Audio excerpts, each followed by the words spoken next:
Welcome back नाज़रीन। बात करें अगर यहाँ पर हम कूड़े के हवाले से, तो कूड़ा फ़ीस आयद करने का पंजाब हुकूमत की जानिब से फ़ैसला कर लिया गया है। इस सिलसिले में यहाँ पर अगर शहरी हलकों की बात करें तो शहरी हलकों में जो 5 मरले तक के घर हैं उन पर 300 रुपये फ़ी घर कूड़ा फ़ीस आयद होगी।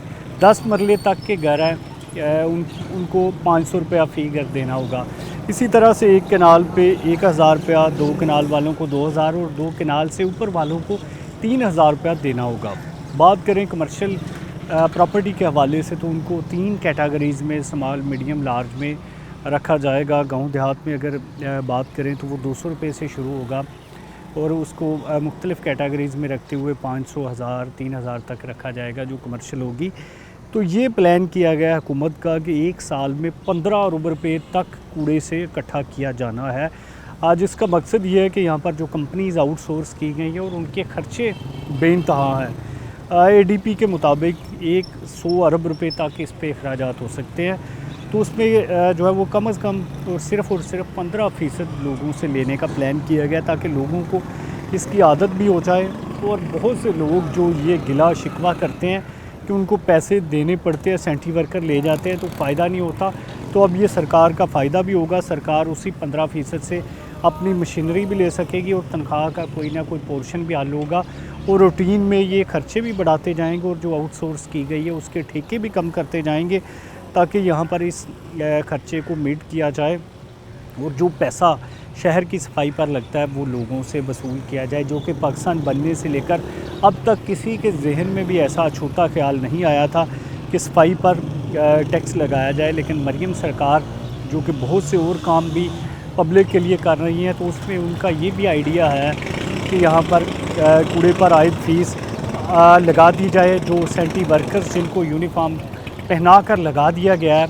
और दूसरी तरफ इस पर तनकीद करने वाले ये भी कहते हैं कि कूड़ा जो कि बड़ा महंगे दामों बिकता है और जिसका पाकिस्तान में बेचने का रवाज नहीं है, लेकिन बाकी दुनिया में अगर हम बात करें तो इस कूड़े से एनर्जी भी बनाई जाती है, मुख्तलिफ़ किस्म की गैसेस तैयार की जाती हैं, खाद भी बनाई जाती है जिसको हम नामियाती खाद कहते हैं। कि जो कूड़े की ग्रीनरी, हरा कूड़ा है, उसको अगर दबा दें तो नामियाती खाद बन जाएगी। फिर इससे प्लास्टिक, शीशा, धात इकट्ठी करनी मुमकिन होएगी। लोग यहाँ से इंसानी बाल वो बड़ी मकदार में इकट्ठे करते हैं और वो बहुत महंगे दामों बिकते हैं, 5000 रुपये किलो तक मार्केट में उनका रेट है।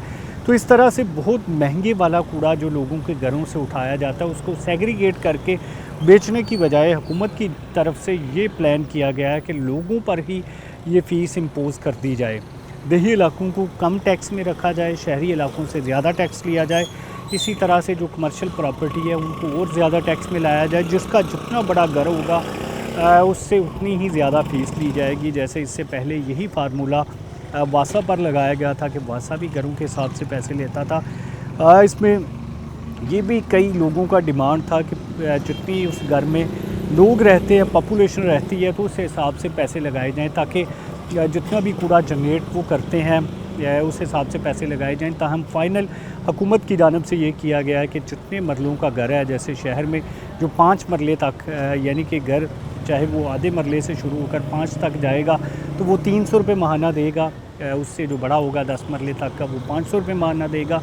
इसी तरह से जो कनाल का होगा वो 1000 रुपये माहाना देगा, जबकि जो 2 कनाल का वो 2000 रुपये माहाना। और इसी तरह से 2 कनाल से ऊपर की जिनके घर होंगे, लग्जरी घर में आते हैं, उनको 5000 रुपये माहाना देने होंगे और ये मैक्सिमम होगा। इसी तरह से गांव देहात में 200 रुपये से शुरू होगा और वो मिनिमम होगा, यानी कि 200 से 500 के दरमियान लोगों को टैक्स नेट में लाया जाएगा, फ़ीस लगाई जाएगी ताकि हुकूमत अपना सालाना 100 अरब रुपया पूरा कर सके। तो नाज़रीन, इस हवाले से जो भी अपडेट्स होंगी वो आपके साथ शेयर करते रहेंगे। हमारे साथ मौजूद रहिएगा।